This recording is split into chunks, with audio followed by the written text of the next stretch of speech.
Bonjour à tous, j'espère que vous allez bien et bienvenue dans ce nouvel épisode de podcast, cette fois-ci sur la souffrance. Si Dieu existe, pourquoi est-ce qu'il y a autant de souffrance dans le monde? C'est une réflexion que j'ai eue avec quelques personnes de la commune chrétienne francophone ce vendredi, et, il y a une réponse que j'ai sur laquelle j'ai mis le doigt et que j'ai partagé et qui a bien résonné et que j'aimerais vous partager aussi. Deux réponses même que je vous partagerai dans cet épisode, en réfléchissant, en parlant. Et j'aimerais vous les partager. Des réponses, alors on va pas parler de la souffrance, un effort, c'est-à-dire souffrir pour un effort et avoir une récompense derrière. Là, on n'est pas du tout dans cette souffrance-là.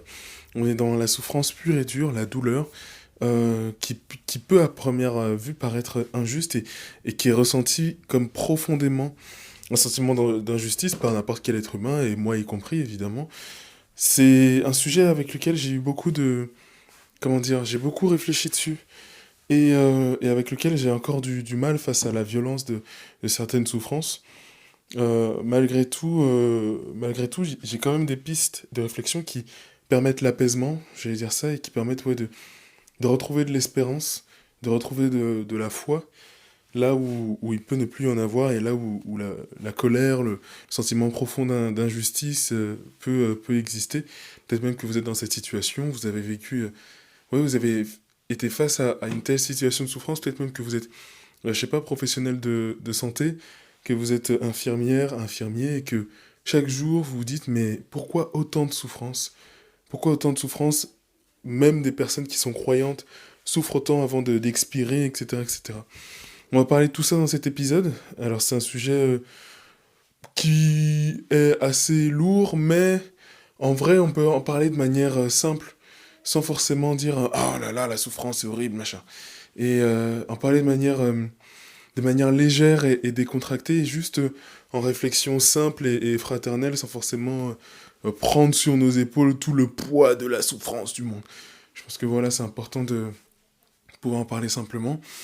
Avant de démarrer, je m'appelle Constant, je me présente, donc je m'appelle Constant, je crée du contenu chrétien sur les réseaux sociaux depuis 2020, et vous pouvez me retrouver sur Instagram, sur TikTok, sur YouTube, sur Spotify, et sur Spotify en podcast, et sur Amazon en livre, donc mon livre Comment méditer la Bible, sur les plateformes, évidemment pas que Spotify, Apple, Deezer, Amazon Music, YouTube, voilà, un peu partout. Donc voilà pour ma petite présentation. Si le podcast vous plaît, ça m'aiderait beaucoup que vous mettiez des petites étoiles, de bien noter le podcast, ça aide au référencement, ça aide à vraiment faire découvrir ce podcast à plus de monde. Et puis n'hésitez pas à lâcher votre avis, soit en commentaire sur YouTube, soit en petit, à laisser votre avis juste en dessous, sur Spotify également. Écoutez, les amis, on va démarrer sans plus tarder. Je vous invite vraiment à rester jusqu'à la fin pour attendre les deux réponses, deux propositions que j'ai à vous faire, parce que ça m'a beaucoup parlé, beaucoup réconforté. Alors, je vais m'asseoir, hop, ce sera mieux. Et avant de commencer, la première chose que j'aimerais dire, c'est que effectivement, la douleur, la souffrance, j'aimerais déjà qu'on se plonge un petit peu dans un consensus général que il y a des fois où la souffrance est telle, où la violence est telle, où la situation est telle que aucun être humain ne peut dire ouais, non, mais c'est bien et voilà, ça va être cool. Enfin, comment je vais expliquer ça? La souffrance, dans tous les cas, ce qu'elle crée d'abord, c'est de la douleur à l'intérieur de nous-mêmes. C'est, ouais, un sentiment d'injustice, c'est un sentiment de révolte, ou c'est un sentiment d'impuissance. Voilà, c'est n'importe quel être humain, moi y compris, n'importe qui, quand il fait face à la misère, à la souffrance, à autant de douleurs, et c'est normal, et n'importe quel chrétien aussi, voilà, on n'est pas immunisé contre ça. La première réaction que ça crée, c'est d'abord quelque chose d'assez négatif, et de lier à la révolte, à la souffrance, par, euh, par empathie, à toutes ces choses-là, et on est d'abord touché en tant qu'être humain, puisque voilà, on est des animaux sociables, je sais pas. Et donc l'empathie, le fait de se mettre à la place de l'autre, c'est forcément un mécanisme de qui nous sommes en tant qu'être humain, et qui est intrinsèque à n'importe quel être humain, et donc voilà. Donc oui, moi aussi, encore aujourd'hui, je vois des situations et je me dis, c'est pas possible que ça existe encore, quoi. Pourquoi ça existe encore? Pourquoi autant de mal? Pourquoi autant de...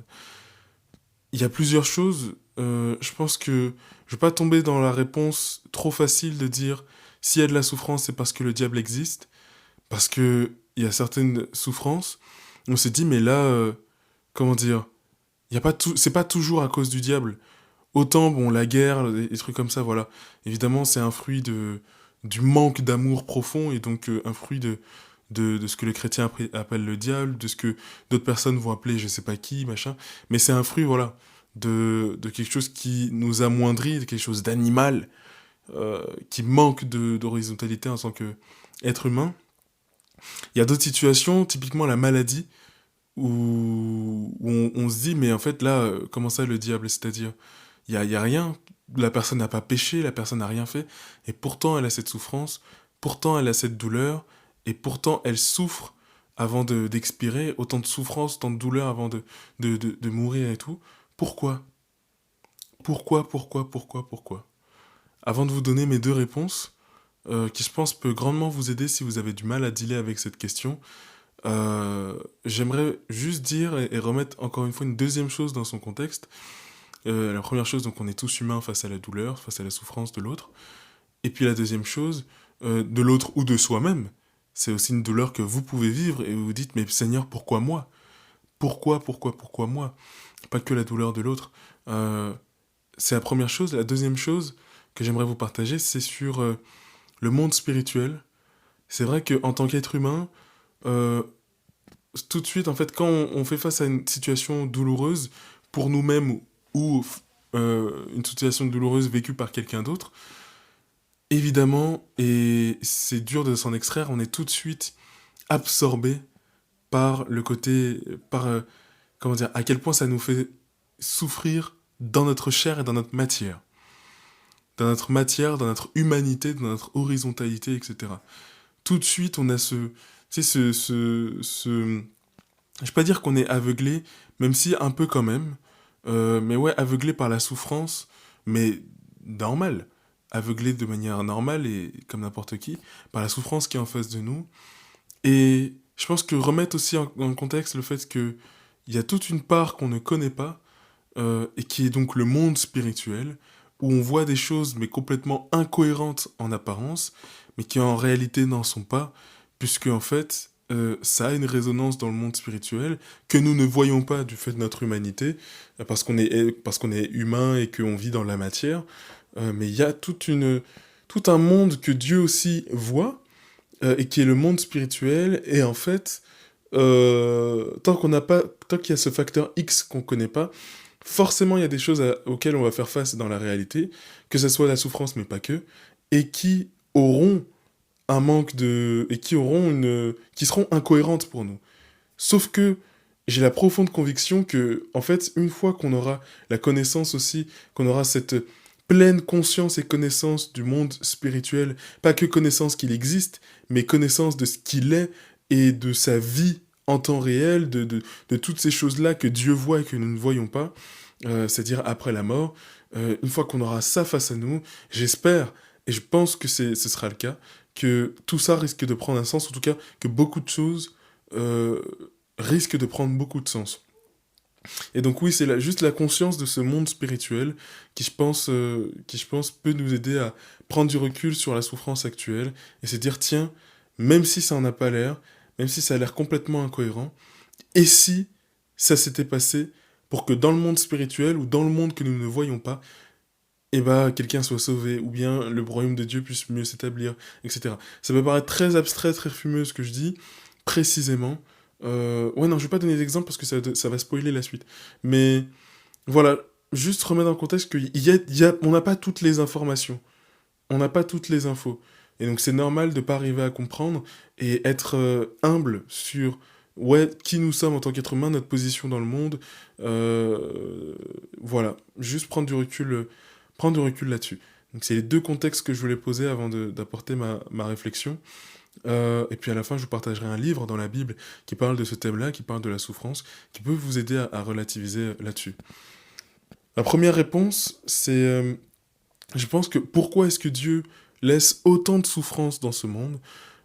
Pourquoi est-ce que Dieu permet autant de souffrance et tout? La première chose, je pense que c'est l'humilité. Dans le sens où il n'y a rien de plus terre à terre, il n'y a rien qui te ramène de manière aussi brutale et aussi profonde, qui te ramène... Ouais, il n'y a rien qui te ramène de manière aussi concrète à ta condition d'être humain que de voir la misère de l'autre. Quand tu fais face à, je sais pas, une femme qui vient de subir un viol, à un enfant qui, je sais pas, vient de se faire battre par ses parents, quand tu fais face à ouais, des enfants qui courent sous les bombes pour rentrer chez eux, à, je dis n'importe quoi, hein, mais quand tu fais face à la douleur, à une douleur du monde, quand tu fais face à cette souffrance, toi, dans ta condition de personne qui, en fait, dans tout va bien dans ta vie, t'es obligé de retrouver ton humilité, etc. C'est un rappel d'humilité, de ton devoir d'être humble, qui est, je trouve, hyper efficace. Et je pense que c'est le seul outil que Dieu a trouvé pour garder l'humanité dans une certaine humilité, pour maintenir l'humilité dans le cœur des hommes.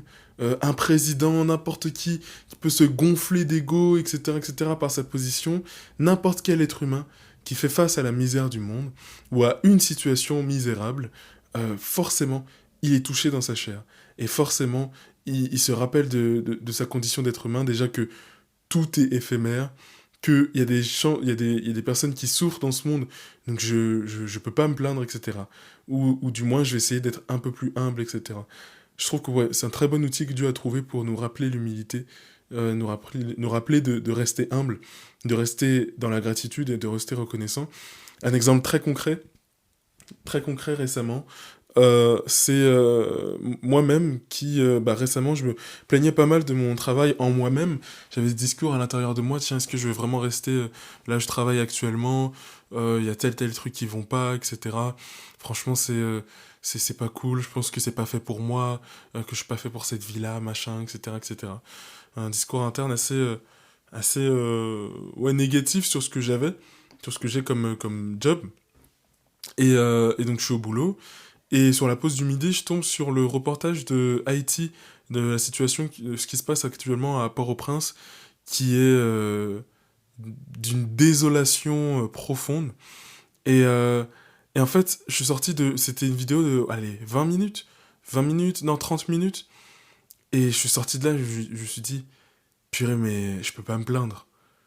J'étais en mode, je vais quitter mon travail à cause de détails futiles, alors qu'il y a des personnes qui ont tout perdu, qui ont même plus d'intimité, qui ont même plus d'eau potable, qui ont même plus de chez eux. Mais de quoi je me plains?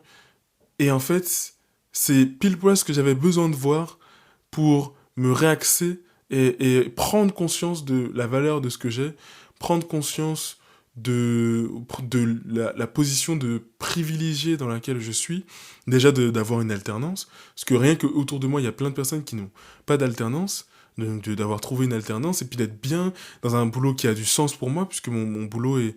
je travaille dans une structure d'église, en plus de ça, je peux vivre ma foi pleinement sur mon lieu de travail, c'est divin comme condition de travail. J'ai pas la pression, c'est génial. C'est génial. Et j'étais en train de trouver des détails pour me... Et donc, à ce moment-là, c'est... Ouais, c'est la misère du monde. C'est la misère de cette situation, c'est cette souffrance qui m'a rappelé l'humilité. Et malheureusement, je pense qu'il y a des misères, des catastrophes naturelles qui arrivent juste parce que le taux d'humilité dans le monde, ou le taux de d'égocentrisme dans le monde était trop élevé, quoi. En tout cas, c'est l'impression que j'ai. C'est l'impression que j'ai. Et on le voit tout de suite quand il se passe une catastrophe à un endroit, quand il se passe un tel truc, etc., etc. L'élan de solidarité qui arrive, l'humilité que beaucoup de personnes prennent, ça occupe nos esprits vers, tiens, je sors de mon pseudo-mal-être et je porte mon regard sur une autre souffrance, j'essaye de m'aider, je sors de ma condition, etc. Voilà, je pense que C'est la première réponse que je voulais vous apporter. Et dans le prolongement de ça, je pense que la souffrance, c'est aussi un outil très efficace que Dieu a trouvé pour nous motiver à exercer la charité. La charité qui est décrit vraiment en théologie comme ce lien d'amour avec Dieu, ce lien d'amour profond avec Dieu. Ouais, je pense que c'est l'un des seuls moyens que Dieu a trouvé pour faire avancer tout le monde et ouais, pour encourager les gens et motiver, je pense que c'est le terme, motiver les gens à exercer la charité. Je vois des personnes, chrétiens ou non, hein, là je parle vraiment de l'humanité dans sa globalité, chrétiens ou non, qui s'engagent pour réduire la souffrance des autres. Alors, je prends pas parti, mais rien que ce qui se passe en Palestine, je vois tellement de, rien que le milieu étudiant, à quel point il s'engage pour cette question-là, et qui s'engage parce que bah, les images sont horribles, les images de souffrance sont horribles, et qui s'engage aussi parce que sentiment profond d'injustice, mais il y a beaucoup de personnes ouais, qui s'engagent, et pas que pour ce qui se passe en Israël-Palestine, mais bien d'autres choses aussi. Je pense, il y a quoi d'autre il y a quoi d'autre. Je crois il y a la Nouvelle-Calédonie où il se passe quelque chose aussi. Il y a plein de trucs. Enfin, il y a tellement de situations de misère dans le monde et pour lesquelles les gens s'engagent parce que, ouais, à cause des images de souffrance qui existent et qui traversent le monde. Et oui, je pense que c'est un très bon outil que Dieu a également trouvé pour nous permettre de continuer à exercer la charité, nous motiver, et nous dire non, c'est pas possible, là je vais y aller, là c'est pas possible, là c'est pas possible, il faut que ça change. Et donc du coup, ça motive les gens à agir, quoi. Sinon, on resterait inactif, on resterait dans notre confort, dans notre jeu, dans notre j'essaye de moi m'en sortir, etc. Ouais, la souffrance, ça fait bouger les choses malheureusement. La deuxième réponse que j'aimerais aborder, et qui est une réponse plus chrétienne à la souffrance, pourquoi est-ce qu'il y a de la souffrance, particulièrement de la souffrance de personnes qui croient en Dieu et qui pourtant ont un cancer, pourtant n'arrivent pas à guérir, pourtant souffrent énormément avant de mourir, etc. Euh, je pense que, je pense que typiquement, il y a un exemple qu'une personne m'a donné récemment.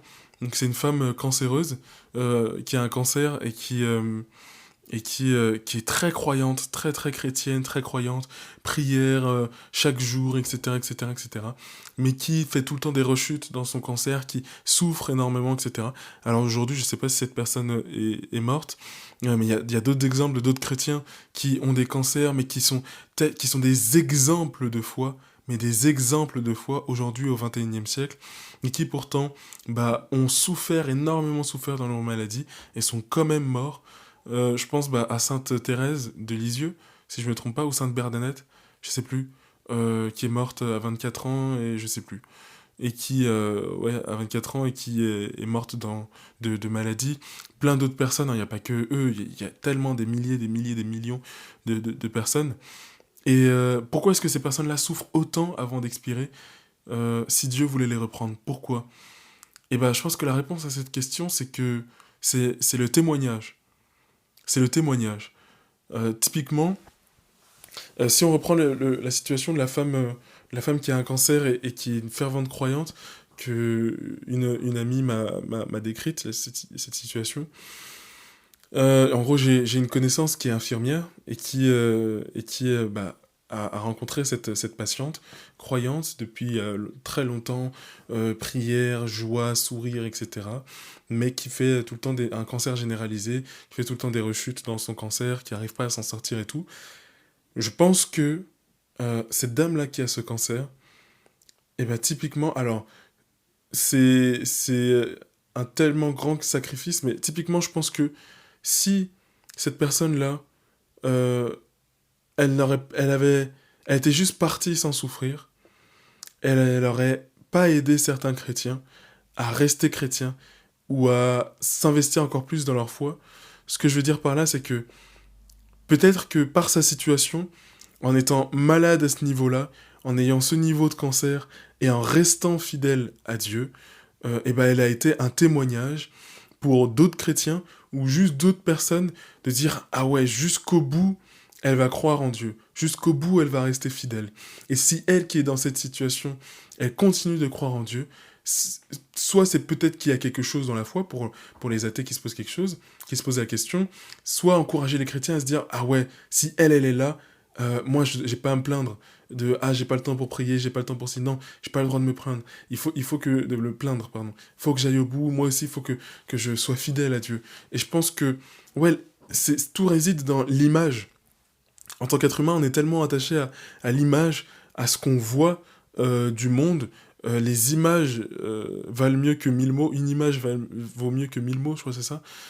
Les images parlent tellement à l'homme, à l'être humain, et quand je dis, et je m'inclus dedans évidemment, hein, mais parlent tellement à l'homme que je me dis, il n'y a qu'une image pour encourager un être humain, soit à s'intéresser à la foi, soit à rester fidèle à Dieu, soit à truc, etc.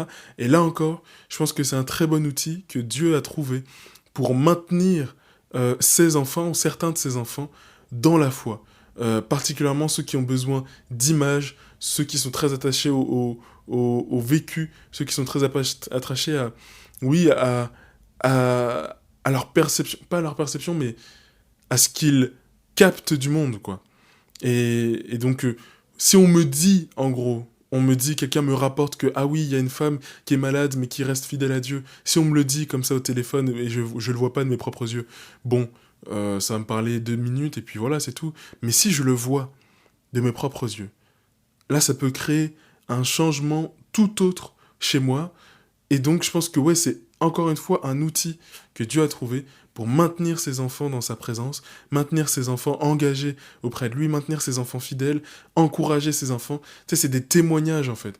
Des gens qui témoignent par leur existence, par leur manière de vivre, pas par leur perfection dans leur pratique, mais par leur situation en fait. Qui témoignent par leur situation. Et ouais, je pense que cette dame-là, c'est un outil de Dieu. J'ai envie de dire, quelque part, elle a rien à perdre. Alors, il me semble qu'elle a des enfants, etc. Donc, ses enfants vont perdre quelque chose. Mais elle, cette personne-là, a rien à perdre. Dans le sens où si c'était le temps pour elle de partir, voilà, c'est Dieu qui a décidé qu'elle parte, etc. à ce moment-là. Mais qu'elle soit passée par de la souffrance, je pense que elle a rien à perdre.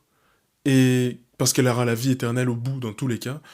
Mais que Dieu avait confiance en sa foi pour lui faire endurer cette épreuve, et que, en fait, c'est une vie qui est déjà sauvée, et par cette souffrance, en faisant endurer ça à son enfant, eh ben, il va permettre de racheter d'autres enfants, de permettre à d'autres enfants d'avoir la vie éternelle, à d'autres de ses enfants de rester accrochés, etc., etc. Euh, ouais, je pense que c'est un témoignage. Une chose aussi, du coup, ouais, ça me fait penser à une autre souffrance, qui est celle des enfants qui perdent leurs parents.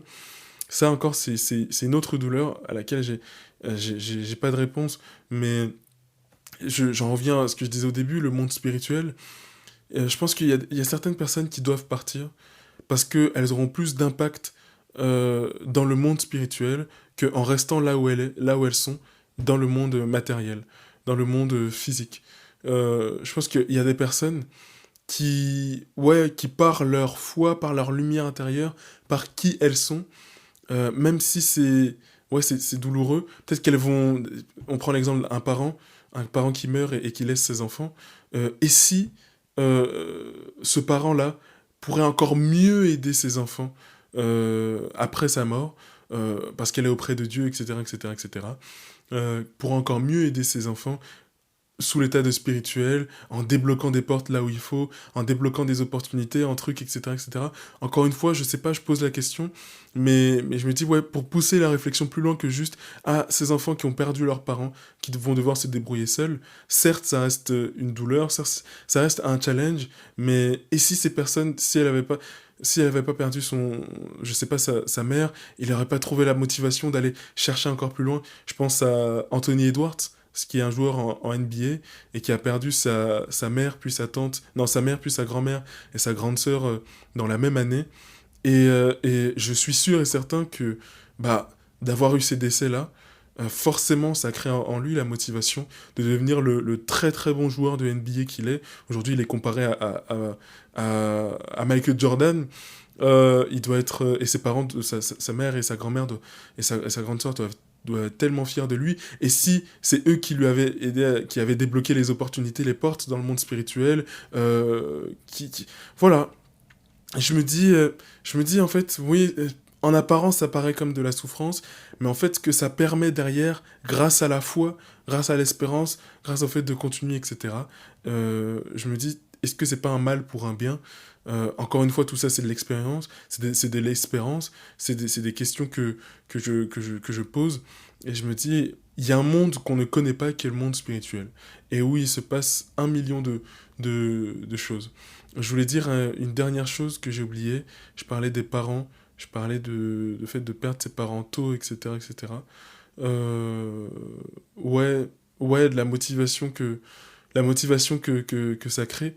C'est sûr que il y a certaines personnes, si elles n'avaient pas perdu leurs parents, ou si ils n'avaient pas vécu telle situation, il y a cette tentation-là de dire, ok, ça m'arrive à moi, ou bien c'est une douleur ouais, qui m'arrive à moi, etc., etc., etc.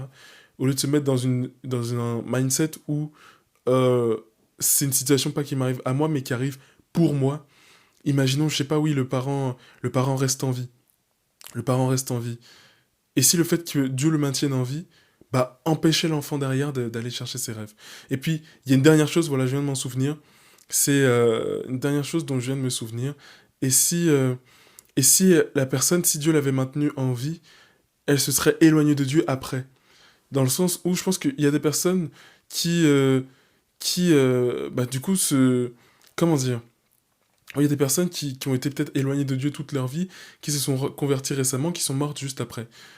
Et si en laissant cette personne-là en vie, elle aurait perdu la vie éternelle après, après, euh, oui, après quoi, plus tard. Je pense qu'il y a ouais, il y a des personnes qui sont que Dieu prend au bon moment parce que peut-être que le laisser en vie lui aurait fait perdre la foi. Je sais pas, ou peut-être qu'il se serait éloigné de Dieu après, quelques années après, un accident, ou quelques années après un truc. Voilà, je me dis que oui, Dieu peut-être prend les gens aussi au moment où, ah tiens, là il est au top de sa foi, là il est bon, etc., etc. Tiens, je le prends maintenant, parce que sinon il va m'échapper. Voilà. Je me pose la question, je me dis, est-ce qu'il n'y a pas ça aussi dans l'équation? Donc voilà, je me pose tout un tas de questions sur la souffrance dans le monde, la mort, toutes ces choses-là. J'espère que par cet épisode de podcast, j'aurais donné un peu d'espérance, de quoi espérer, de quoi rester motivé à croire en Dieu, de quoi rester motivé malgré ce qui peut paraître tellement incohérent dans le monde et tellement en souffrance et tellement, etc., etc. Je vous partage le livre de Job, le livre de Job qui m'a beaucoup aidé à mes 17-18 ans à mieux aborder à mieux aborder le monde et les injustices apparentes du monde. Le livre de Job, en gros, c'est l'histoire d'un paysan, ou non, d'un homme lambda, en vrai, classe moyenne, une femme, des enfants, il a son champ de moutons, tout se passe bien, il est très bien, etc., etc. Et puis d'un coup, il perd tout. D'un coup, il perd tout. Donc c'est un homme qui est fidèle à Dieu, qui croit en Dieu, qui pratique régulièrement, etc., etc. Et, euh, et d'un coup, il perd tout. Alors au début, il continue de prier, il dit, bah, Seigneur, j'ai tout perdu, mais je reste confiant en toi, je te reste fidèle, etc. Petit à petit, il perd espoir, il commence à maudire le jour où il est né, tellement il souffre de toutes ses pertes. Il perd ses enfants, il perd sa femme, il perd son troupeau, il perd sa condition sociale, il perd tout en fait. Ensuite, il y a ses amis qui viennent le consoler, et donc quatre amis qui viennent, ou trois amis qui viennent le consoler. Sauf que oui, ils viennent le consoler, mais ils lui disent, tiens, si t'as perdu quelque chose, c'est forcément que t'as péché. Si t'as perdu tout ça, c'est forcément que t'as dû pécher ou t'as dû agir contre Dieu. Alors que c'est bien précisé dans le texte que cet homme-là n'a rien fait. Il n'y a rien qui a fait qu'il mérite tout ce qui lui arrive. Ça, c'est dit dans le texte. Et on arrive à la fin du passage où Dieu fait quelque chose de très intéressant. On arrive donc à la fin du passage, Job commence à maudire Dieu, à lui dire, mais pourquoi est-ce que je souffre autant? Moi qui croyais en toi, je t'étais fidèle. Et, et tu me fais souffrir tout ça, c'est pas normal, tu sais même pas gérer tes enfants ou combler tes enfants, machin. Il commence à remettre Dieu en question, et Dieu le prend et lui montre toute la complexité de l'univers, toute la complexité de la vie. Il lui montre vraiment tout ça. Et en gros, un peu pour lui dire, oui, tu vas très vite arrêter de blasphémer contre moi parce que, en fait, le monde, tu ne peux pas le gérer, tu peux même pas le comprendre. Tu peux même pas comprendre et voir à quel point le monde est complexe. Tu peux pas gérer le monde, tu peux pas être à ma place, ne serait-ce qu'une seconde. Un centième de seconde même, c'est déjà trop. Et il lui montre toute la complexité des choses, la beauté dans le monstrueux. Il montre toutes ces choses-là. Ouais, à la fin, il décrit deux bêtes monstrueuses qui détruisent tout, mais il décrit comme... certes, ces deux bêtes détruisent tout, mais elles sont belles à truc, elles ont une beauté dans leurs gestes, etc. Il décrit en fait des choses tellement paradoxales pour montrer à quel point le monde n'est pas manichéen. C'est pas le bien, le mal. C'est complexe. C'est complexe, c'est pluriel. À la fin, il ramène Job dans son village, dans là où il est, et il lui rend 2 fois plus que ce qu'il a déjà. Alors, est-ce que c'est une récompense d'avoir, en quelque sorte, réussi un certain test que Dieu lui a soumis? C'est pas dit explicitement. Certaines personnes disent que non, c'est pas une récompense. Mais depuis lors, Job est humble et il reste fidèle à Dieu, etc. Et donc, découvrir ce livre, ouais, ça m'a beaucoup aidé à dire, ah oui, et si le monde était plus compliqué que juste ce que je perçois de lui? Et si le monde était plus complexe que juste ce que je vois de lui? C'est la question que je me pose. Et donc oui, je vous partage ce livre. Allez le lire, allez le méditer. Il y a un résumé de ce livre que je vous partage juste en dessous en description, qui pourra sûrement vous aider à mieux aborder ce livre, parce que c'est quand même assez long. Assez long. Je crois qu'il y a le chapitre 1, chapitre 2 qui pose la situation initiale, puis après, il y a vraiment 30 chapitres de discussion avec ses amis, avant d'arriver au moment où il y a ce dialogue entre Job et Dieu. Mais non, c'est intéressant. Intéressez-vous à cette histoire, je pense que ça peut toujours être cool. Pour rappel, n'hésitez pas à mettre des petites étoiles sur Spotify. Voilà, ça fait toujours plaisir, ça aide le podcast à être mieux référencé. Si cet épisode vous a aidé, n'hésitez pas à aller le partager à d'autres de vos amis. Et puis, je vous rappelle le projet, la Commu chrétienne francophone, qui est donc mon nouveau projet. L'objectif, c'est d'aider les chrétiens isolés à sortir de la solitude, à rencontrer, à côtoyer d'autres chrétiens quotidiennement, premièrement, et puis deuxièmement, à grandir spirituellement par de la formation, des défis, des visios chaque semaine.